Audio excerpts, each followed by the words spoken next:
Merci surtout pour cette invitation à venir vous parler du cubisme, ou plus exactement des cubismes.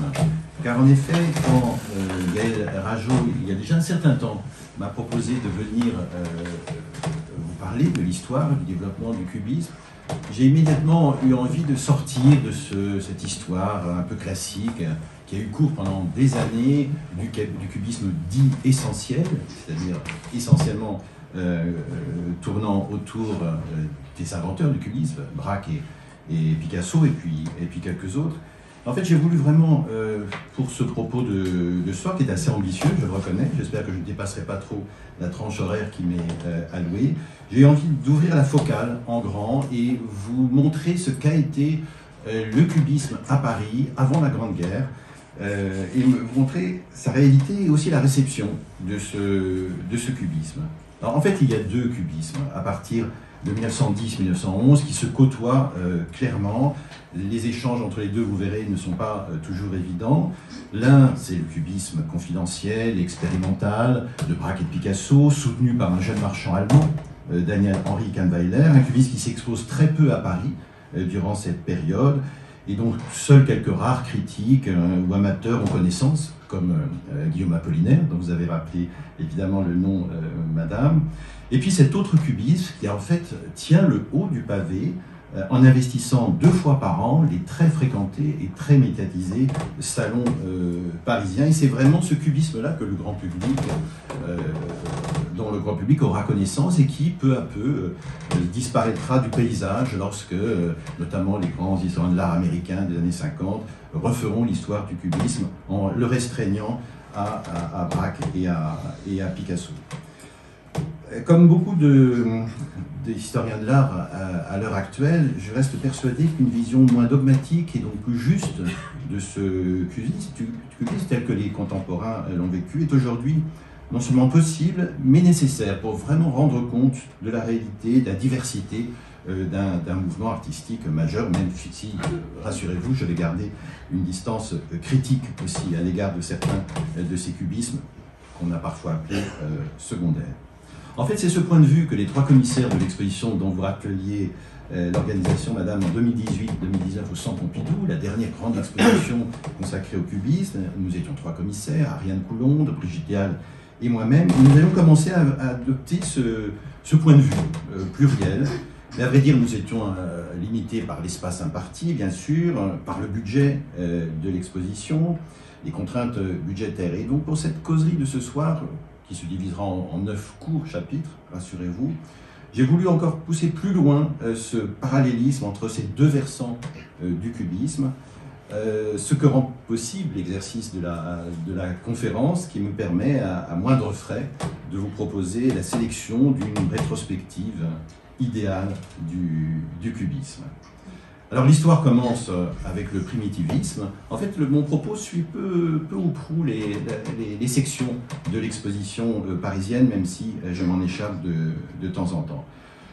C'est donc les tout débuts du cubisme. Alors comment s'explique l'apparition de ce mouvement tout à fait extraordinaire qui tranche avec l'impressionnisme, le fauvisme, qui est le premier mouvement d'avant-garde du XXe siècle.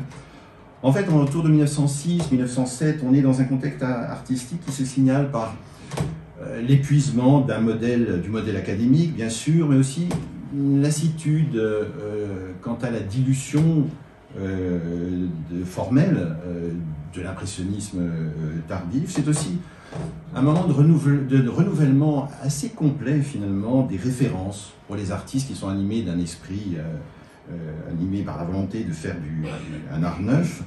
On s'intéresse à l'art populaire, on s'intéresse à l'art dit naïf. C'est le moment où le douanier Rousseau est une figure qui est très regardée par les artistes contemporains. L'art africain et l'art océanien commencent à faire son chemin dans les ateliers, par l'intermédiaire notamment de Paul Gauguin.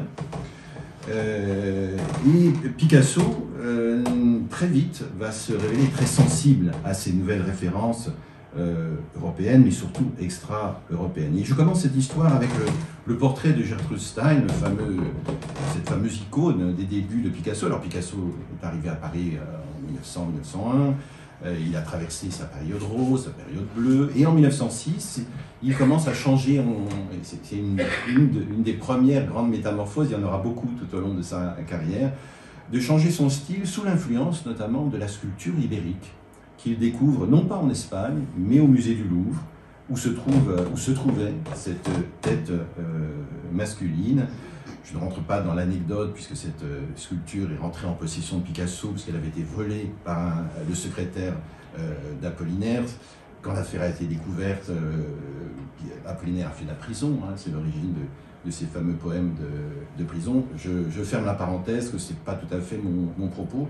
Ce qui est plus essentiel, c'est l'influence extraordinaire de cet art archaïque sur la peinture de Picasso, et qui est très sensible dans la façon dont il représente le portrait, le visage de l'écrivaine et collectionneuse américaine, qui sera l'une de ses plus grandes et premières collectionneuses. Mais l'art africain va très vite supplanter cette référence. Je vous montre ici trois œuvres africaines, trois sculptures qui ont appartenu à des artistes cubistes. Un masque-crou qui a appartenu à André Derain. Apollinaire lui-même était un collectionneur, hein, une superbe sculpture du Congo qui est aujourd'hui dans la collection du Centre Pompidou. Et puis ce masque Fang qui a appartenu à Georges Braque.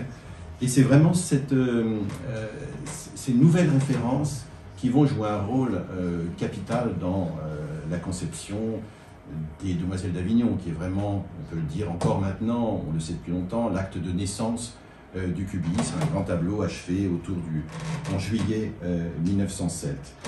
Alors, l'influence de l'art africain et océanien, il ne faut pas oublier, est d'abord due à la découverte par André Derain, qui séjourne à Londres en 1907 et qui découvre l'art africain au British Museum, qui en parle à Picasso. Or, il se trouve qu'à Paris, il y a un musée qui montre des pièces africaines. C'est le musée du Trocadéro, le musée d'ethnographie, où Picasso va passer beaucoup de temps en 1907, et c'est vraiment la source de sa production picturale de cette époque. Alors ce qui intéresse évidemment Picasso et ses amis dans l'art africain, c'est d'abord les qualités plastiques de ces sculptures rarement vues jusqu'à présent, rarement véritablement regardées. Et en même temps, pour lui, c'est important parce que ce sont des objets qui sont aussi investis d'une puissance magique. Et on le retrouve tout à fait dans cette extraordinaire composition des Demoiselles d'Avignon, que je vous montre. Alors, il est toujours très, très intimidant quand on parle devant un public de projeter une œuvre pareille qui a fait couler tellement d'encre, qui a été tellement commentée. Et rassurez-vous, je vais être assez rapide parce que j'ai beaucoup d'images à vous montrer. En deux mots, les Demoiselles d'Avignon représentent une scène de bordel, hein, il faut dire le mot, à Barcelone, hein, dans la Calais à Avignon. Et c'est donc des prostituées, des femmes en dehors de la société bourgeoise du temps, sur lequel Picasso a jeté son dévolu et qui lui représente ici dans un format carré. Et l'art africain, évidemment, très très présent, ne serait-ce que dans les... on l'a repéré depuis longtemps dans les deux figures qui sont sur le bord, vers le bord droit, qui reprennent vraiment des masques, notamment le tel de plastique de la scarification est très visible dans la figure qui est en haut.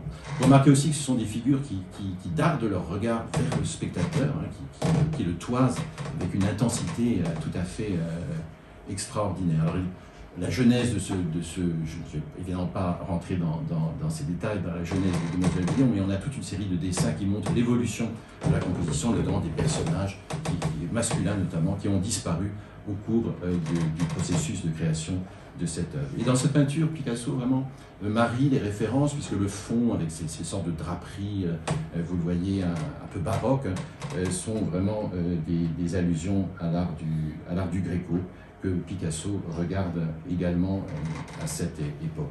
Picasso dira à Gertrude Stein, si ma mémoire est bonne, qu'il s'agissait de sa première toile d'exorcisme. Donc la dimension magique est très présente pour Picasso dans cette scène qui a une dimension. Une de mes collègues américaines Anne Umland, pour ne pas la citer, parle de dimension psychosexuelle dans cette scène de bordel. Alors ce qui est important de savoir, parce que nos propos tournent quand même beaucoup autour de la réception du cubisme, c'est que ce tableau n'a pas été vu, ou très peu vu, simplement par les proches amis de Picasso dans l'atelier du bateau Lavoir, où Picasso s'est installé en 1904. Cette œuvre ne sera exposée au public que bien longtemps après, presque 10 ans après, pendant la Première Guerre mondiale, en 1916, au Salon d'Antin. J'aurai peut-être l'occasion d'y revenir. Et c'est à ce moment-là que Georges Braque entre dans le circuit Picasso, si je peux dire. Il fréquente l'atelier de Picasso au bateau Lavoir.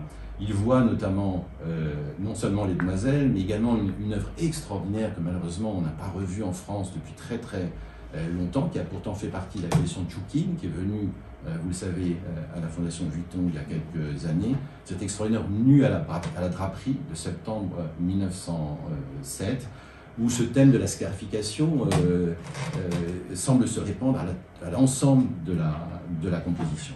Et vous le voyez, Braque commence son dialogue avec Picasso, avec une reprise de la pose, en fait, du Nu à la draperie, ce grand nu, commencé à l'Estaque et achevé à Paris en juin 1908. Évidemment, la différence est frappante entre les deux compositions. On voit que Braque est encore un petit peu en retrait. Et il sculpte une figure dans une palette qui doit beaucoup à ces paysages de l'Estaque, où il est allé notamment peindre en compagnie de Dufy, notamment. C'est un tableau qui a frappé les contemporains, notamment les premiers visiteurs de l'atelier, qui étaient les visiteurs américains, et qui ont trouvé ce tableau épouvantable, une femme exhibant les muscles de sa jambe. C'est exactement les termes du critique américain qui a commenté, le premier a commenté ce tableau. Et vous voyez que si vous regardez la draperie avec ses plis cassés, on voit véritablement l'influence ici de Picasso. Alors, le rapport à Cézanne est très important. J'ai déjà prononcé son nom, puisque Braque vient de l'Estaque. Il était justement sur les traces de Cézanne. Cézanne est un artiste mort en 1904, qui finalement, dont l'œuvre n'était pas si bien connue des artistes. Or, il a eu une grande rétrospective au Salon d'automne de 1907, et qui est vraiment le début de l'influence extraordinaire qu'il aura sur la génération suivante, et notamment sur les artistes cubistes. Et vous comprenez aisément pourquoi, lorsque vous regardez des tableaux comme la carrière de Bibémus de 1895, où les formes commencent à se disloquer et semblent annoncer de façon extrêmement frappante ce que sera le cubisme, et notamment le cubisme analytique dont je vais vous parler dans un instant. Le tableau du musée du Petit Palais est encore plus frappant, puisque vous voyez que la composition est déjà presque en all-over, elle couvre la totalité de l'œuvre, il n'y a plus de ligne d'horizon, et c'est vraiment un tableau qu'on peut mettre en rapport avec ceux que je vais vous montrer dans un instant. Alors, Braque est sans doute plus encore que Picasso le premier à s'inspirer de Braque. C'est très visible dans son viaduc à l'Estaque. C'était la deuxième version de cette composition. Il avait fait une composition plus fauve sur place. Et de retour à Paris, il intellectualise ce paysage. Il reprend, vous le voyez, la palette de Cézanne. Cette alliance du végétal et du minéral, avec ces petits bâtiments dont les formes géométriques sont véritablement mises en avant. Cette façon aussi d'être fidèle au plan du tableau, en niant d'une certaine manière la perspective. C'est très frappant aussi dans le petit tableau. Malheureusement, je n'ai pas eu le temps de mettre les dimensions sur ces images. La question est importante, notamment, vous le verrez, pour les tableaux de salon. Alors, ce petit tableau maison et arbre est important dans l'histoire du cubisme, puisqu'on pense que c'est à propos de cette œuvre que le mot cubisme a été employé pour la première fois. Ce tableau, en effet, a figuré dans l'exposition que Braque avait obtenu de Daniel Henri Kahnweiler, ce marchand allemand, qui avait une toute petite galerie rue Vignon et qui très vite a eu le flair de voir où aller, dans quelle direction allait et Picasso et Braque. Et ce tableau a figuré dans cette exposition de 1908, a été vu par un critique, Louis Vaucel, un critique assez féroce, et qui, de façon assez négative, a utilisé le terme de cube et de cubisme. Donc un tableau qui a une importance historique dans l'histoire que je tente de vous raconter. Dans l'été 1909, Picasso et Braque partent chacun de leur côté. Voilà, c'est les vacances d'été. Braque, toujours fidèle au souvenir de Cézanne, va à la Roche-sur-Yon, pas très loin de Mantes, où il continue son travail de décomposition, recomposition géométrique de la forme au sein d'un paysage arboré. Et Picasso, finalement, fait un peu la même chose, mais de façon plus radicale. Il est en Espagne, il est à Horta de Ebro, dans le sud de la Catalogne. Et vous le voyez, il fait à peu près 8 ou 9 paysages dans ce style, à ce moment-là.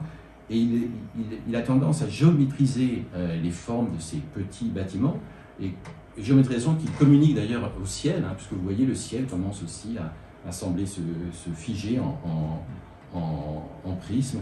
On a vraiment l'impression qu'il va vers une certaine abstraction, avec notamment la disparition, vous le voyez, de tout élément végétal. Alors le troisième moment, le titre de cette séquence, l'éclatement de la forme homogène, je l'ai mise entre guillemets car je n'en suis pas l'auteur, c'est une expression de Kahnweiler. Kahnweiler était quand il s'installe à Paris, il vient de la banque, c'est un jeune banquier mais très intellectuel, qui lisait la philosophie, qui lisait les auteurs français et allemands, et finalement il aurait été le marchand des premiers cubistes et en même temps leur premier commentateur. Il a vraiment accompagné intellectuellement, dans tous les cas, le travail plastique de Braque et Picasso, et c'est lui qui a utilisé cette expression d'éclatement de la forme homogène au moment où en est arrivé Picasso, c'est-à-dire là nous sommes à l'automne 1909. Il revient à Paris avec des portraits de Fernand d'Olivier, sa compagne, la fameuse tête de femme en bronze, et sa traduction en peinture aujourd'hui à Francfort. Alors cette sculpture est très importante. D'abord, c'est la première, on peut la considérer comme la première sculpture cubiste, et elle se caractérise par une certaine désarticulation. Vous le voyez, du volume est accidenté, la surface est bosselée avec des éléments alternativement convexes et concaves. Il s'agit d'une sculpture, donc la forme est close, mais très vite, on le voit d'ailleurs dans cette peinture, cette désarticulation va se communiquer à l'ensemble de l'espace pictural. C'est très frappant dans d'autres portraits de Fernand Olivier, comme cette femme assise dans un fauteuil, qui est réduite à une sorte de volume triangulaire, de formes qui s'ajustent les unes contre les autres.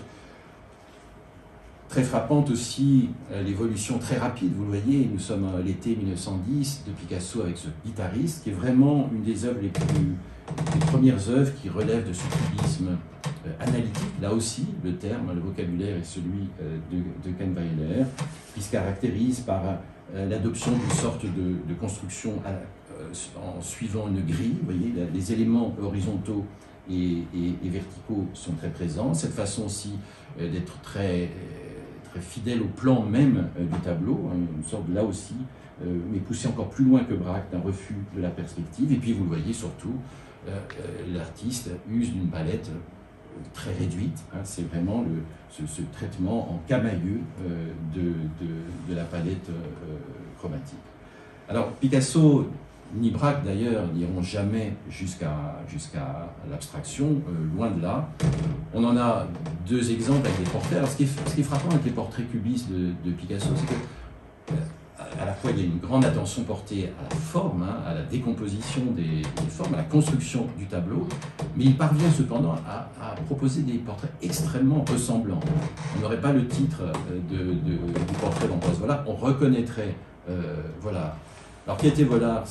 il n'est pas vraiment lié à l'histoire du cubisme, il est très lié à l'histoire de Picasso, puisque c'est lui qui a organisé la toute première exposition de Picasso à Paris en 1901. Il est resté un ami proche de Picasso, qui fait donc son portrait à l'hiver 1909 et qu'il achève au printemps 1910. Il fait également le portrait, également très ressemblant, lorsqu'on connaît la physionomie de Kahnweiler, de son marchand présent, toujours à la même époque, tableau aussi fameux que je n'ai pas trop le temps de vous commenter. Alors, ce cubisme très radical ne va pas jusqu'à l'abstraction, loin s'en faut, encore une fois, et on le voit dans ce tableau comme dans ceux que je vais vous commenter par la suite. Il y a quelques stratagèmes pour rester fidèle à un certain niveau des réalités, notamment ici, dans ce broc et violon de Braque, une œuvre célèbre pour un détail que vous n'avez peut-être pas repéré d'emblée, mais vous le voyez, tout en haut, au bord supérieur de la peinture, il y a un clou fixé, et l'ombre du clou. Donc il y a un effet de trompe-l'œil, qui est bien sûr une plaisanterie picturale, sans doute, dans l'esprit de Braque, mais qui montre cette volonté de rester fidèle à une certaine réalité, qui est celle de l'ombre procurée par la lumière sur un simple clou. Alors, c'est à cette époque, 1911-1912, qu'apparaissent notamment des éléments typographiques, j'y viens dans un instant, mais là nous sommes vraiment, vous voyez, avec la femme lisant de Braque de 1911 et l'accordéoniste de 11, à un moment vraiment peut-être le plus radical de la carrière des deux artistes, mais cependant on reconnaît des éléments, des signes comme cette volute sur le côté qui désigne un fauteuil, même si la figure semble absorbée par le meuble lui-même qui est à peine évoqué. L'accordéon est à peine visible dans le tableau de Picasso, mais il y a toujours cette volonté de rester au moins en partie compréhensible par le public. Et l'apparition des lettres d'imprimerie rentre véritablement dans cette démarche. Braque avait reçu une formation de peintre en lettres. Il était le fils d'un décorateur, donc il avait, pour gagner sa vie, tracé des lettres au pochoir sur les vitrines de magasins ou de cafés. Et c'est lui qui a l'idée, en 1911, à la fin de 1911, d'utiliser ces pochoirs pour inscrire des lettres même le support de ces peintures. Et c'est un élément très important qui va jouer un grand rôle dans le développement du cubisme, notamment avec les papiers collés dont je vous parlerai dans un instant. Alors le rôle de ces lettres, c'est de réaffirmer le plan de la peinture, bien sûr. C'est aussi d'éclairer un contexte, ou d'indiquer des lieux, voire des personnages. Et c'est évidemment le cas pour cette nature morte au format inhabituel, une grande nature morte de Picasso, qui, vous le voyez, comporte les mots Corte pour Alfred Cortot, qui était donc un des grands virtuoses concertistes de l'époque. Alors pendant ce temps-là, qu'est-ce qui se passe du côté des artistes dits des salons? Alors, il faut que vous sachiez une chose, c'est que Kahnweiler, qui était un stratège commercialement, interdisait à ses artistes d'exposer dans les salons parisiens. Il voulait garder l'exclusivité de ces artistes, les montrer de façon assez confidentielle dans sa minuscule galerie de la Réunion. Il avait également un large réseau international, donc il envoyait des œuvres de Braque et de Picasso à l'étranger, en Allemagne, à Prague, à Budapest, et il les montrait finalement assez peu à Paris. Et Braque et Picasso se laissent faire, et pendant toute cette période, ils n'exposeront absolument pas dans ces salons parisiens, laissant donc le champ libre à d'autres artistes. Alors quels sont ces salons? Il y en a deux, ceux en tous les cas fréquentés par les artistes des avant-gardes. Le salon des indépendants, qui est un salon déjà ancien, qui a été créé en 1884. dont les expositions sont installées dans des baraquements provisoires près des quais de la Seine. C'est un salon qui a un succès immédiat parce que, contrairement aux autres salons, il y en a un certain nombre qui existent déjà, il est dépourvu de jury. Donc tout artiste, un peu lancé, un peu sûr de lui, peut envoyer des tableaux et être exposé au Salon des Indépendants. Le deuxième salon, qui est de création plus récente, qui a été créé en 1903, c'est le Salon d'automne, qui lui abrite ses exposants dans un lieu en dur, puisque c'est après la première année dans le Petit Palais, c'est au Grand Palais, mais là il y a un jury, mais un jury assez débonnaire. Le Salon d'automne, c'est ce salon où les artistes fauves se sont révélés, la fameuse cage aux fauves du salon de 1905. Donc, quels sont ces artistes qui vont révéler, parce que ce sont eux véritablement qui vont apprendre au public parisien qu'il y a un nouveau style, qu'il y a le cubisme. Alors parmi eux, il y a Jean Metzinger, dont vous avez ici une reproduction. C'est un tableau qui n'est pas localisé aujourd'hui. Mais Metzinger est une figure intéressante. L'œuvre de cet artiste est difficile à étudier car beaucoup d'œuvres ont disparu et l'artiste lui-même ne datait pas ses œuvres, donc c'est toujours un peu compliqué dans ces conditions. Mais parce que la grande question est de savoir comment est-ce que le cubisme a transité du bateau lavoir au salon parisien. Il faut bien qu'il y ait eu des passeurs. Et Metzinger est l'un de ces passeurs. Il a fréquenté le bateau lavoir, il a connu Picasso, il admire, il a même écrit un article en 1910, un éloge de Picasso. Donc on peut penser que c'est lui qui a transmis la manière cubiste, en quelque sorte, à ses amis. Alors ses amis, ce sont Fernand Léger, Albert Glaise, Robert Delaunay, Henri Le Fauconnier. Et le Fauconnier, qui est un artiste un peu oublié aujourd'hui, enfin un des moins connus, en fait est un peu un leader pour cette génération de jeunes artistes qui vont se révéler dans les salons.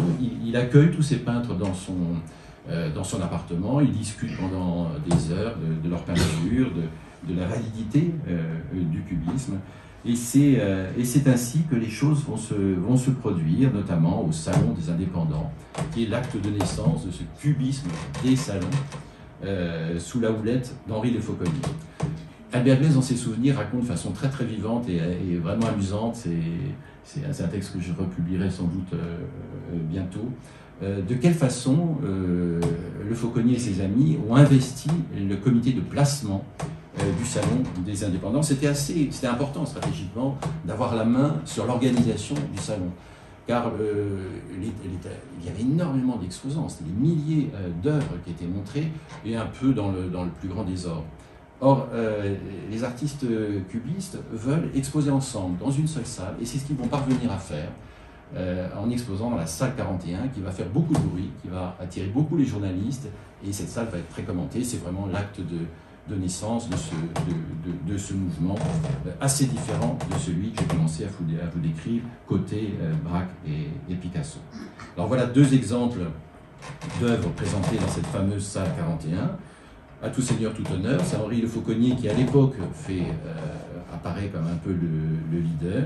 Et vous voyez que le cubisme ici développé par Le Fauconnier n'a vraiment rien à voir, en tous les cas dans son iconographie, avec celui de Braque et Picasso. Ici, vous le voyez, une figure allégorique, l'abondance, représentée sous la forme d'une femme nue, portant un panier de fruits, alors que son enfant est sur le côté. C'est vraiment une des caractéristiques de ce cubisme, d'abord beaucoup moins radical que celui de Braque et Picasso, qui a entrepris un peu c'est un cubisme de laboratoire en quelque sorte. Ici on s'adresse au grand nombre, on s'inscrit dans une tradition des salons, donc les formats sont très, très conséquents. À un moment, vous verrez, il y a une sorte de course au grand format, et puis surtout une volonté de s'inscrire dans une tradition de la peinture d'histoire parfois, la peinture de genre, avec des grands sujets. Par ailleurs, il y a des portraits, alors je n'ai pas résisté évidemment au plaisir de vous remontrer une œuvre importante des collections du Masque, ce portrait du poète Paul Castiot de Le Fauconnier. Alors à vrai dire, ce n'est pas le tableau qui a figuré au Salon des Indépendants de 1911, qui était une version beaucoup plus grande, un tableau qui a disparu aujourd'hui, mais qu'on connaît par la reproduction. Ici, il s'agit d'une version réduite, et c'est un tableau que vous n'avez pas vu depuis longtemps, parce que je crois savoir par Gaël que ce tableau a fait l'objet d'une restauration fondamentale et qu'il va vous revenir très bientôt parfaitement restauré. En 2 mots, Paul Castiot était un poète et le directeur d'une toute petite revue assez éphémère qui s'appelait Les Bandeaux d'Or et qui défendait les amis de l'euphoconie. On ne sait pas trop ce que Robert Delaunay montrait dans cette salle, mais on sait que c'était une tour Eiffel. Sans doute une tour Eiffel aujourd'hui disparue, et c'est un moment très important dans la carrière de Delaunay, qui est passé par le post-impressionnisme, qui a réalisé des vues de l'église Saint-Séverin, dans un style assez césarien. Et en 1911, lui aussi a sans doute connaissance du cubisme de Braque et Picasso, et il choisit un objet industriel, le monument le plus célèbre de Paris, encore aujourd'hui, pour le déstructurer d'une façon tout à fait saisissante, comme vous le voyez dans cette version du musée Guggenheim, qui comprend également les bâtiments disloqués qui encadrent la tour Eiffel. Quant à Fernand Léger, il expose lui aussi un très grand tableau, nu dans un paysage, qui est une composition tout à fait étonnante, et Vaucel, qui a toujours la dent aussi dure, le critique, qui a créé le mot cubisme, écrira dans le Gil Blas, qui était sa revue, en septembre 1911, Léger pratique le tube et non le cube. Il en mange des tuyaux de canalisation, ce n'est plus de la peinture, c'est de la plomberie. Vous voyez un peu l'état d'esprit de la critique de l'époque.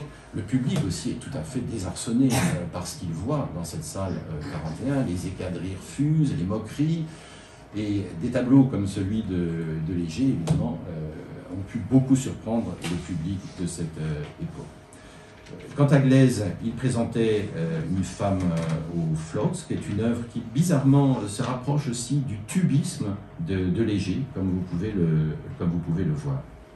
Et Glaise aussi est tout à fait caractéristique de ces artistes qui tentent de s'inscrire dans une tradition, cette fois très ancienne, puisqu'on peut penser aux œuvres du duc du Berry, par exemple, dans cette représentation de la chasse, avec ces chasseurs à la cour qui traversent les campagnes, tandis qu'une campagnarde, vous le voyez, est en partie haute avec un enfant. C'est vraiment ce genre de composition qui pour Braque et Picasso, sont absolument extravagantes par rapport à leur propre style.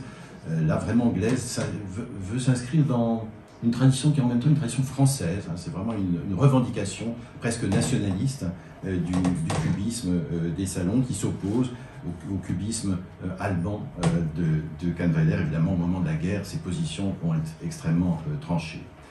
Nous sommes au Salon d'automne de 1911 et Metzinger y présente une peinture, elle aussi très référencée, puisqu'elle s'inspire d'une peinture du XVIIIe siècle, le Goûter de Jean-François de Troyes. C'est un tableau qui va beaucoup marquer les journalistes, qui sera reproduit d'ailleurs dans la presse, car il ne faut pas oublier que c'est vraiment le moment où se développe une presse illustrée. On a la chance d'avoir beaucoup de reproductions d'œuvres présentées dans les salons, dans les grands journaux de l'époque, qui consacrent des colonnes entières pour commenter ces salons. Et ce Goûter de 1911 sera qualifié de Joconde du cubisme. Alors il y a un artiste dont je ne vous ai pas encore prononcé le nom, c'est Juan Gris, qui lui aussi est un familier du bateau Lavoir, qui est proche de Picasso. Il a d'ailleurs, on dit qu'il est arrivé à Paris en 1906 pour rencontrer Picasso, pour s'inspirer de ses inventions. Et Gris, étrangement, qui ne devrait pas, qui est défendu par Kahnweiler, qui ne devrait pas exposer dans les salons, il participe en 1912, ça sera sa seule participation, mais une participation très importante, puisque vous le voyez, ce n'est pas anodin, il s'agissait d'un portrait de Pablo Picasso. Donc, je vous le disais, Picasso ne paraissait pas dans ces lieux d'exposition grand public, mais il figure, en tous les cas, en effigie au Salon des Indépendants de 1912. Alors je passe un peu vite parce que le temps m'est compté, mais vous voyez que Glaise continue au salon de 1912 à montrer des tableaux se référençant à un style du passé, ici des baigneuses, assez poussinesques d'allure. Je parle de Nicolas Poussin, bien sûr. Mais vous voyez que ces figures sont disposées dans un paysage qui, lui, est un paysage du XXe siècle, hein, un paysage industriel. On est dans la banlieue de Paris, reconnaissable, avec ses cheminées d'usines au fond du paysage. Metzinger, lui aussi, alors c'est cette époque où Glaise et Metzinger forment une sorte de tandem, de même que Braque et Picasso travaillent beaucoup ensemble, dialoguent en tous les cas, de façon continue. Glaise et Metzinger s'échangent aussi des idées, et vous verrez, publieront un livre important sous peu. Je n'ai pas le temps de vous commenter La femme au cheval, qui était une œuvre que nous avions pu montrer dans l'exposition du Centre Pompidou en 2018, une œuvre rare. J'insiste simplement sur un point important pour cette peinture, comme pour d'autres d'ailleurs de cette mouvance, c'est que vous voyez le cubisme est loin d'être aussi, de Metzinger, est loin d'être aussi radical que celui du bateau-lavoir, puisqu'il est finalement, il n'innerve pas l'ensemble de la composition. Vous voyez notamment dans la partie basse, vous avez des éléments qui échappent complètement au cubisme, comme ce buisson d'œillet bleu, ou même cette jarre sur le côté. Donc il y a une sorte d'inégalité dans le traitement cubiste du sujet par ces artistes. Alors Delaunay, je vous parlais de course au grand format, Delaunay est un peu dans cet état d'esprit à cette époque, puisque dans ce salon très important de 12, il montre un grand tableau, la ville de Paris, où il essaye de résumer un peu l'ensemble de son parcours.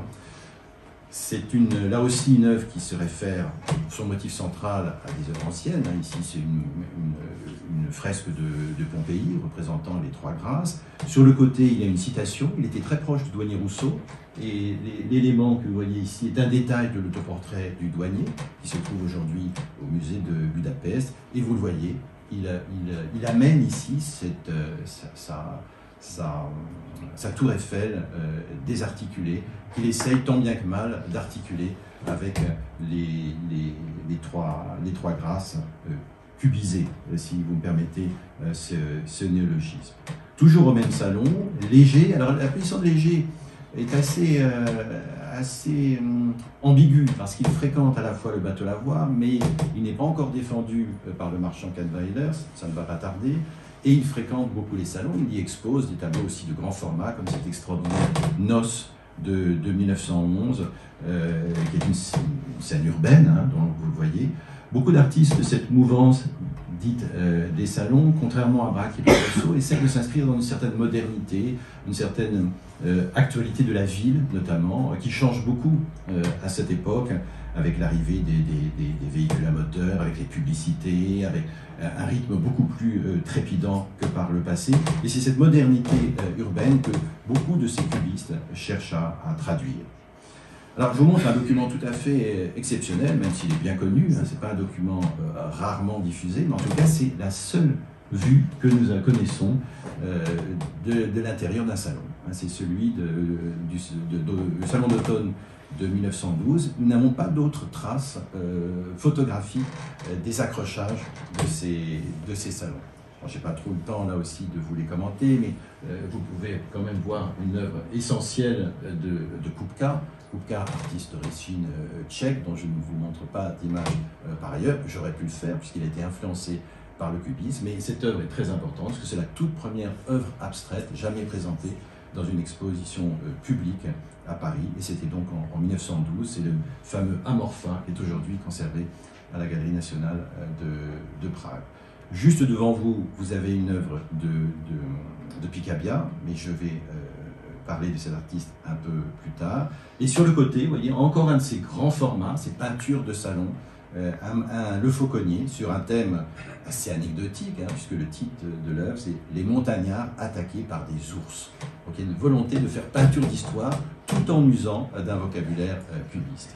Et puis l'œuvre que vous voyez dans le renfoncement, c'est celle que je vous présente immédiatement, qui est une très belle peinture de Jean Metzinger, La danseuse au café, donc présentée dans ce salon, qui lui aussi rappelle des modèles antérieurs, hein, notamment la peinture de Gérard, dans cette grande figure de femme au costume qui rappelle le début du 19e siècle.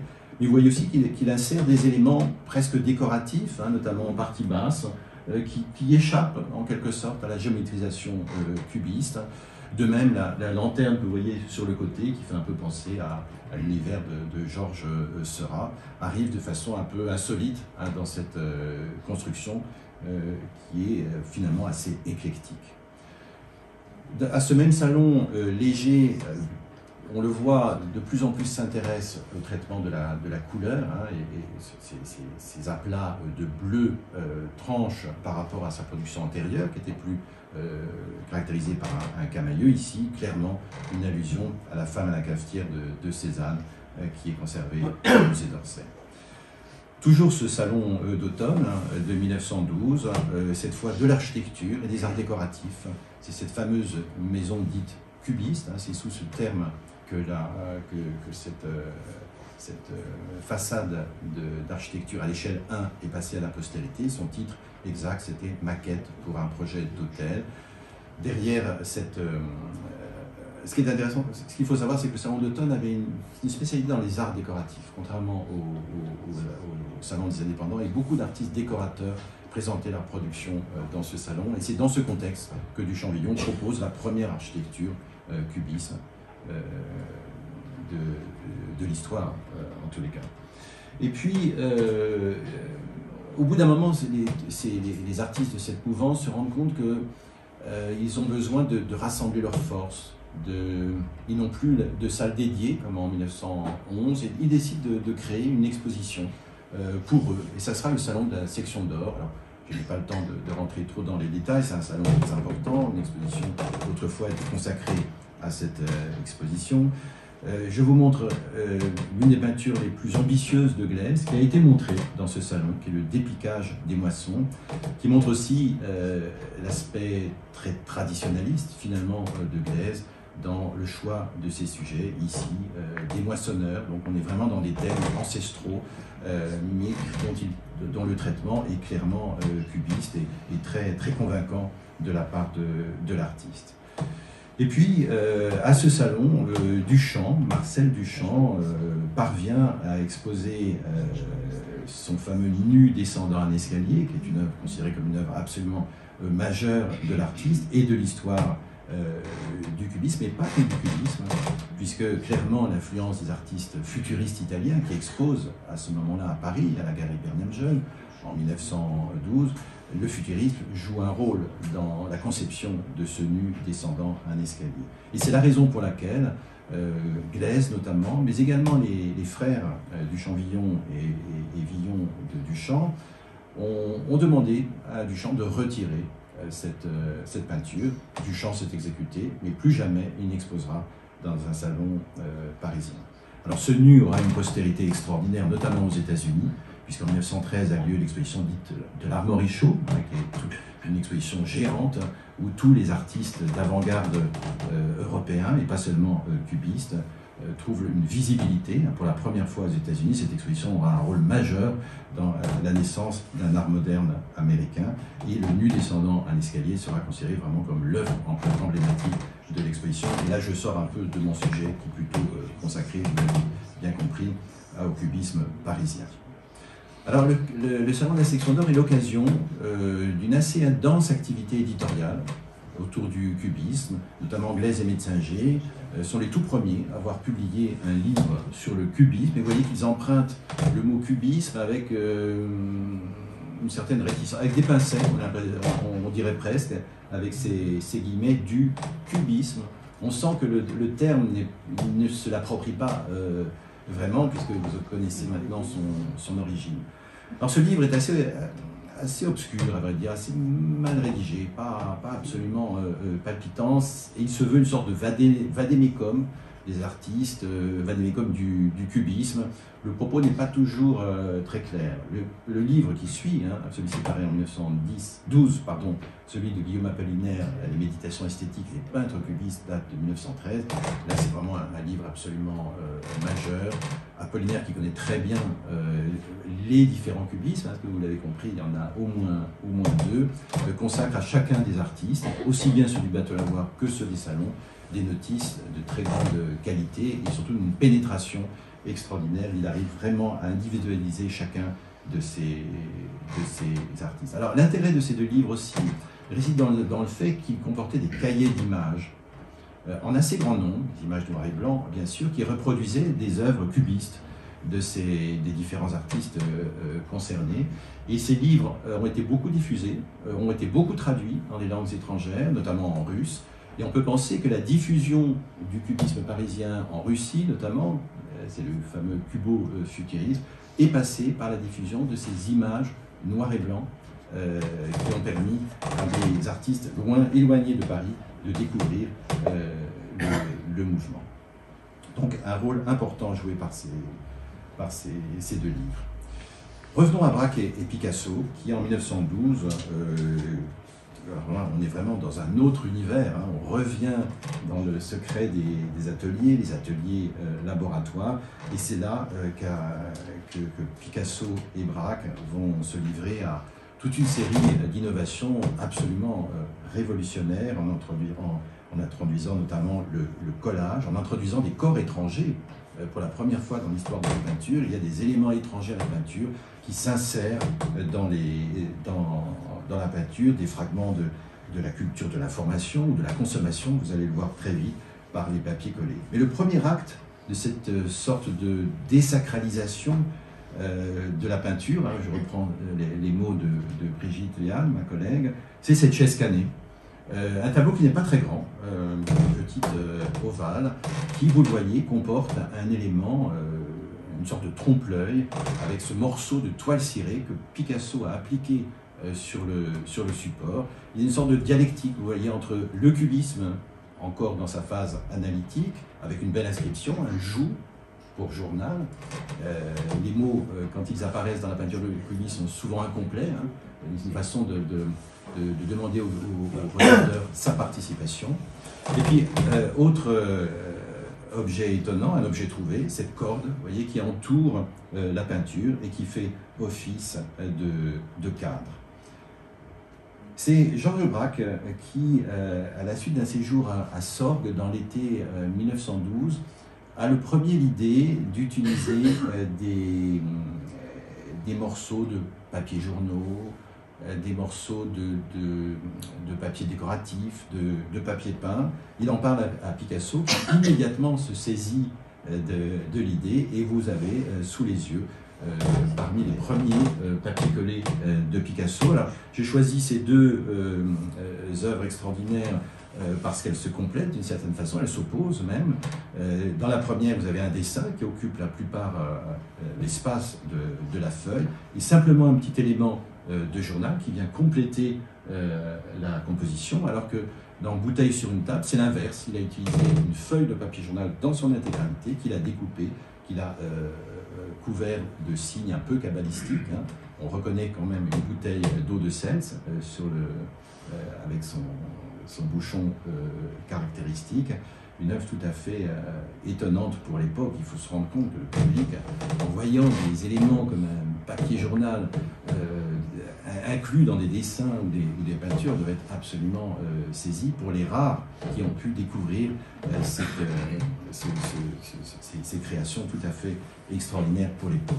Alors le violon que vous avez sous les yeux est intéressant aussi, puisqu'on voit que Picasso joue avec la découpe, hein, puisque c'est le même journal qu'il utilise avec la contrepartie. Il s'est contenté de retourner la partie ici, qui sinon, si on le retournait à nouveau, pourrait reconstituer le texte qu'il a choisi. Alors les historiens d'art américains notamment, depuis assez longtemps, se sont plu, et ils ont eu parfaitement raison, de lire les morceaux de journaux qui avaient été choisis par Braque et par Picasso, et ils se sont rendus compte que beaucoup avaient une portée politique, ou portaient sur un sujet brûlant à l'époque, et cette atmosphère de préparation de guerre mondiale qui commence à se manifester dès la guerre des Balkans autour de 1912.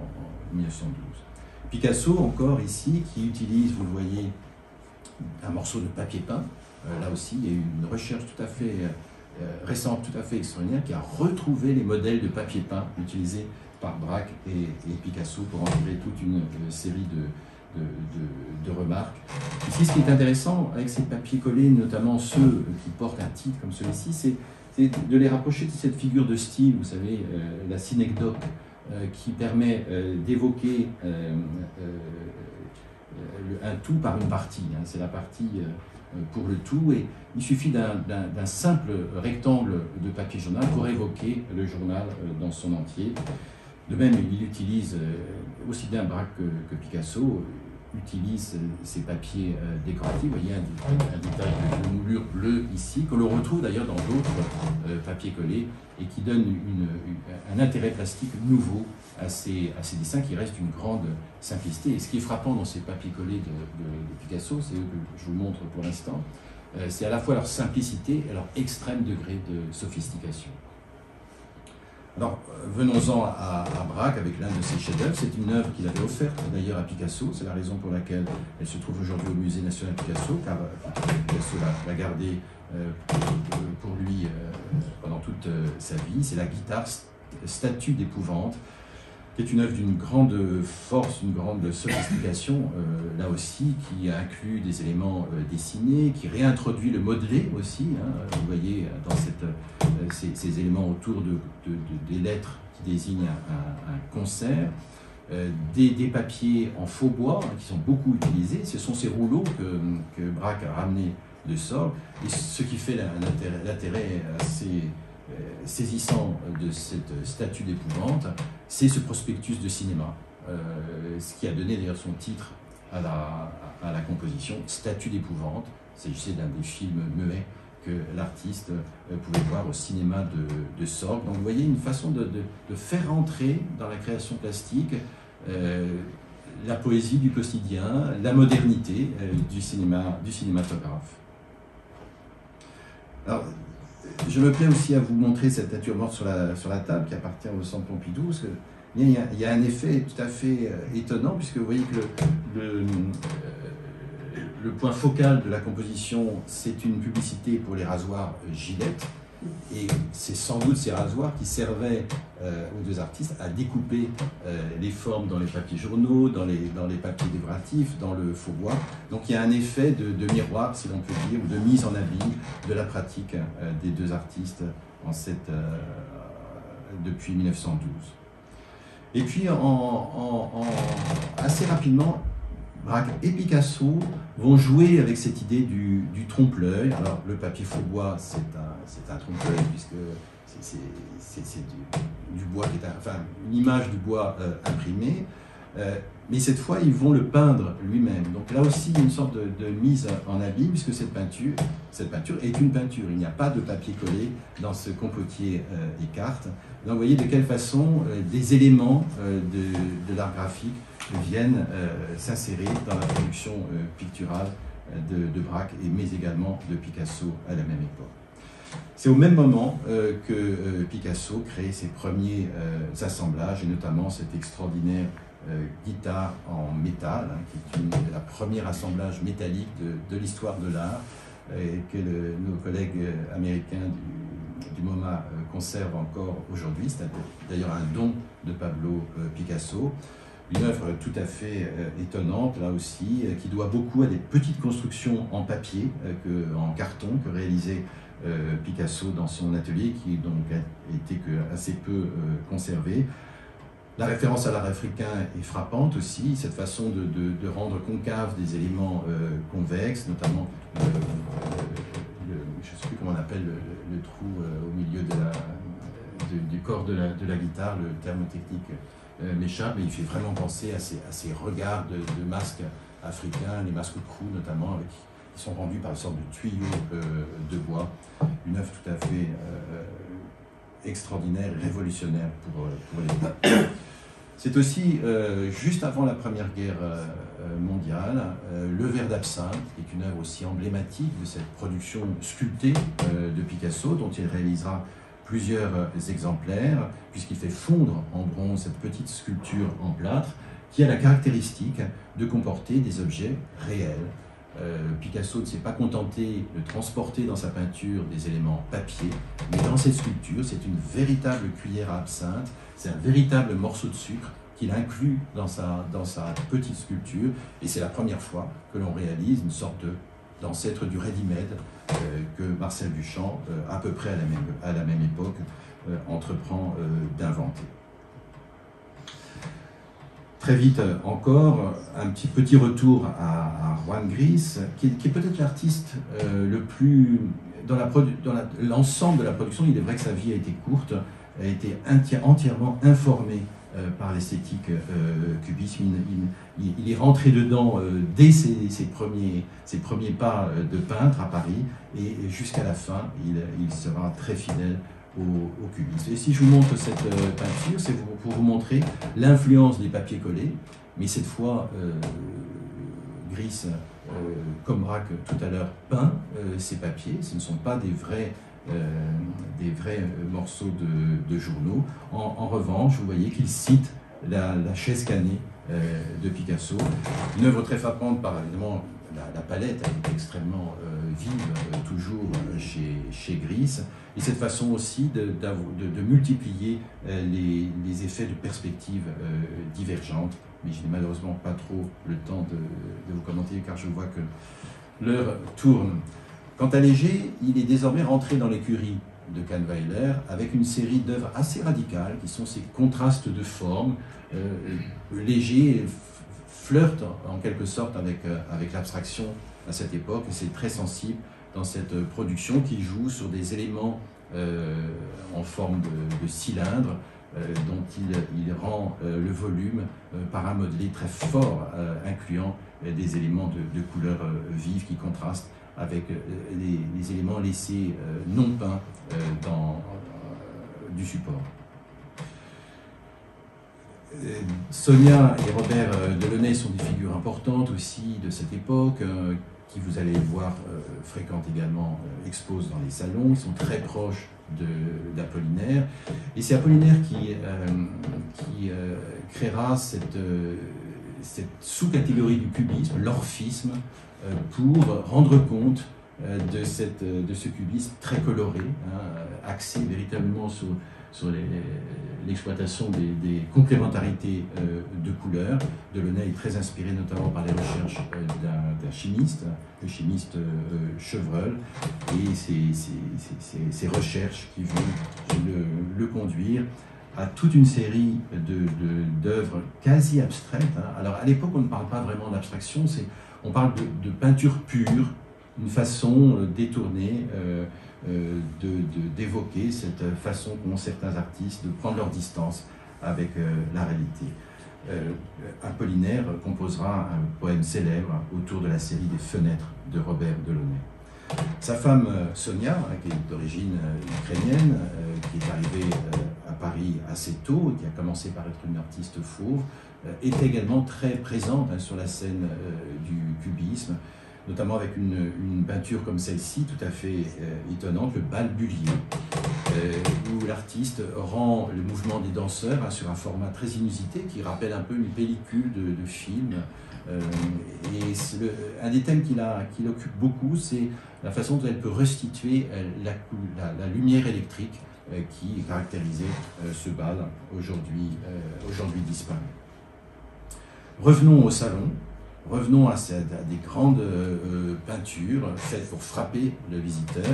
Delaunay fait encore partie des artistes qui montrent leur production dans ces salons. Et il me semble qu'à ma dernière venue ici, lorsque j'ai évoqué Glaise et Juliette Roche, j'ai dû vous montrer ces images pour vous indiquer de quelle façon certains artistes comme Glaise, mais aussi Léger, essayent de rendre compte du caractère collectif de leur cubisme. Contrairement à Braque et Picasso, qui travaillent un peu beaucoup en solitaire, les cubismes des salons se présentent groupés devant la presse et devant les visiteurs. C'est sans doute la raison pour laquelle ils utilisent une métaphore sportive, comme ici, avec le thème du rugby, qui est un sport tellement neuf à l'époque qu'il porte encore le nom de football, car vous voyez, les sportifs représentés par Glaise sont bien des rugbymen, mais pas des footballeurs, mais à l'époque, les deux termes coexistaient.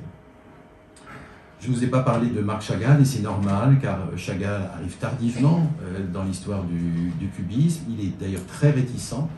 Il arrive à Paris en 1911, il va tout de suite se précipiter dans les salons, il va découvrir les artistes cubistes, et il va expérimenter le cubisme sans beaucoup de conviction. Et je vous montre ici un tableau rarement vu, qui que très rarement les CMS du musée de Saint-Louis coupent sous l'arbre, non pas de représentation bien sûr d'Adam et Ève, qui a un caractère presque caricatural dans cette façon de cubiser avec une sorte de violence ces deux figures, alors que le paysage, lui, reste relativement traditionnel.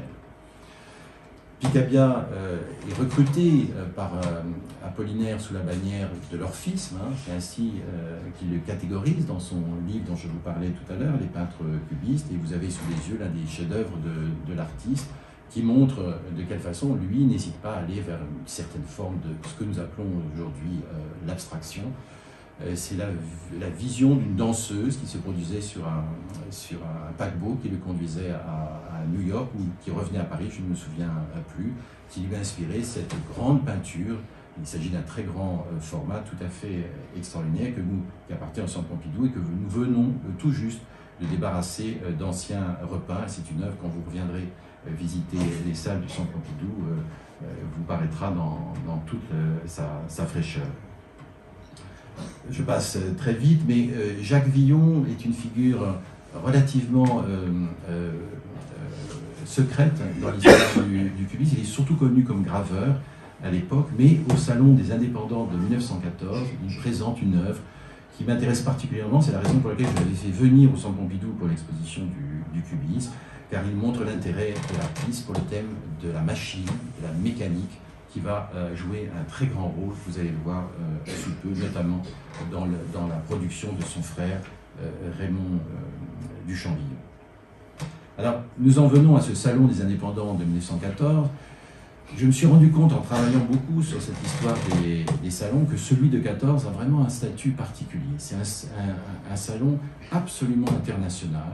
Et c'est ce que je vais essayer de vous montrer trop rapidement dans cette partie. Tous les artistes internationaux, de près ou de loin intéressés par le cubisme, sont présents. Alors restons, puisque nous en sommes au Delaunay, à deux artistes français, deux tableaux de grand format là aussi qui ont beaucoup frappé la presse. Vous voyez que Delaunay systématise ici l'usage du disque solaire, hein, et Sonia Delaunay, dont c'est la seule participation dans les salons à cette époque, est tout à fait en phase, hein, puisqu'elle intitule Prisme électrique, cette composition tout à fait abstraite qui comporte une allusion à Blaise Cendrars, qui a collaboré avec elle pour un livre, mais je n'insiste pas.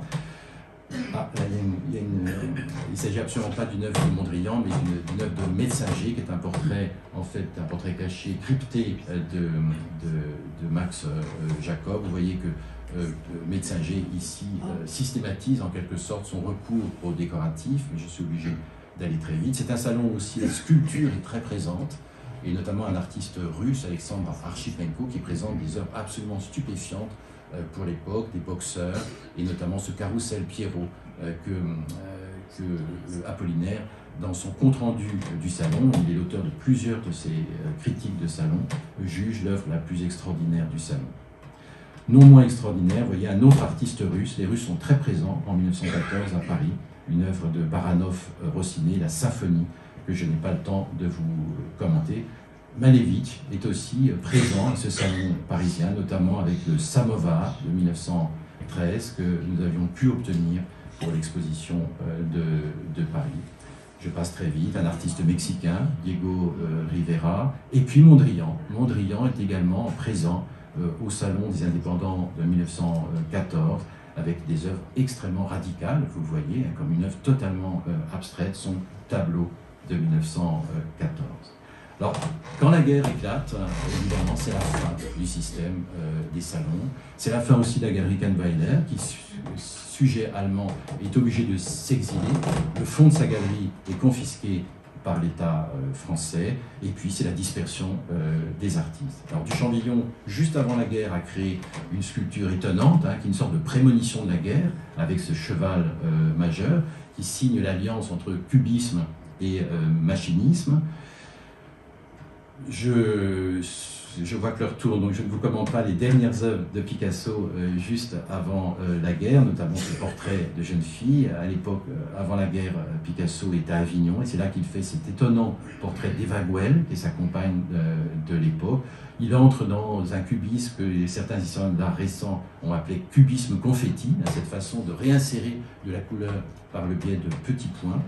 Et puis des artistes, contrairement à Picasso, qui est espagnol et qui n'est pas mobilisable, comme Gris, comme d'autres, Glaise et Metzinger vont faire la guerre, seront sur le front, et leur iconographie s'en ressent, comme vous le voyez, avec ce portrait d'un médecin militaire fait par Toul en 1914 par Glaise, ou ce soldat, jeu d'échecs, de Metzinger.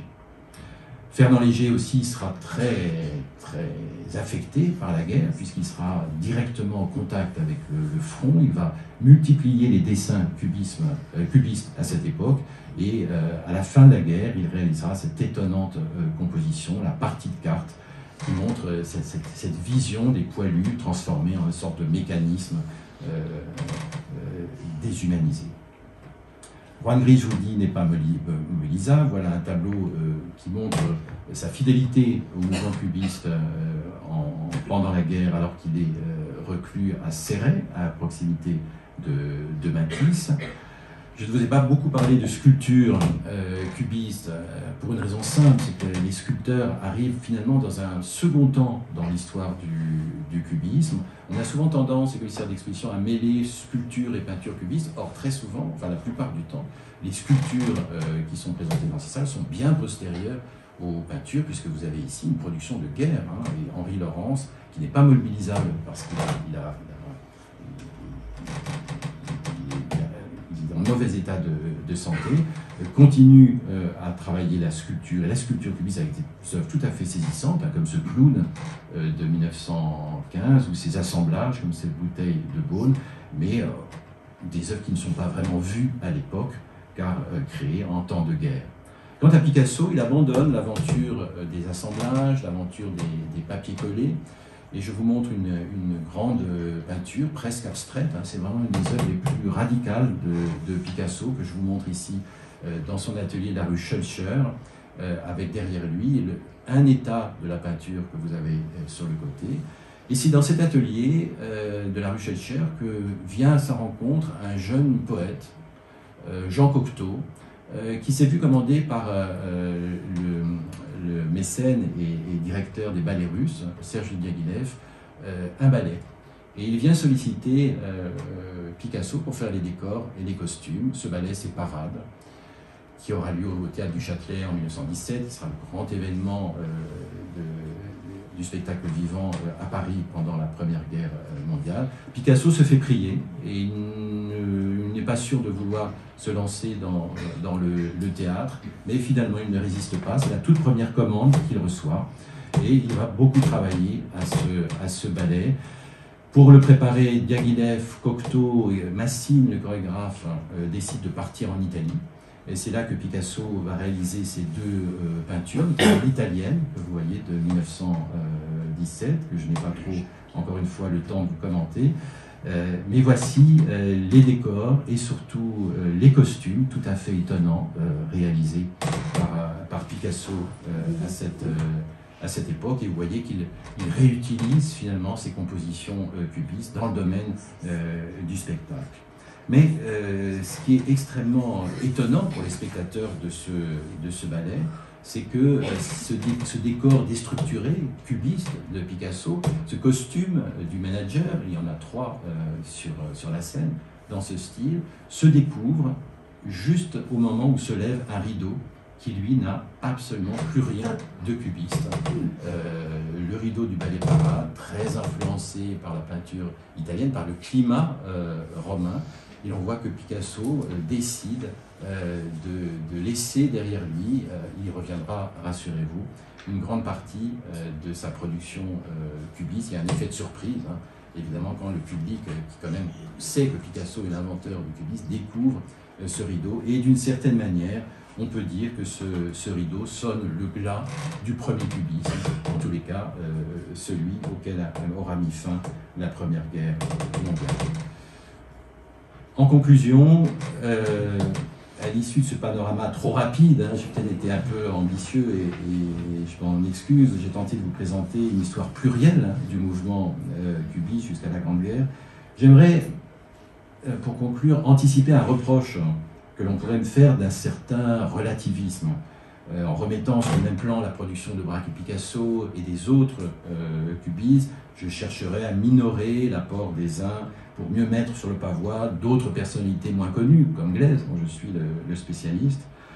Il n'en est évidemment rien, tant pour moi l'œuvre cubiste de Braque et de Picasso, contrairement à nombre des cubistes des salons, continue par son inventivité et son audace à étinceler comme un moment décisif de l'écriture de la modernité, et dont l'influence, ça pourrait être l'objet d'une autre conférence, aura été absolument considérable. C'est surtout par Braque et par Picasso que le cubisme aura fait l'effet à l'époque, et jusqu'à aujourd'hui, d'une véritable bombe à fragmentation. Je vous remercie.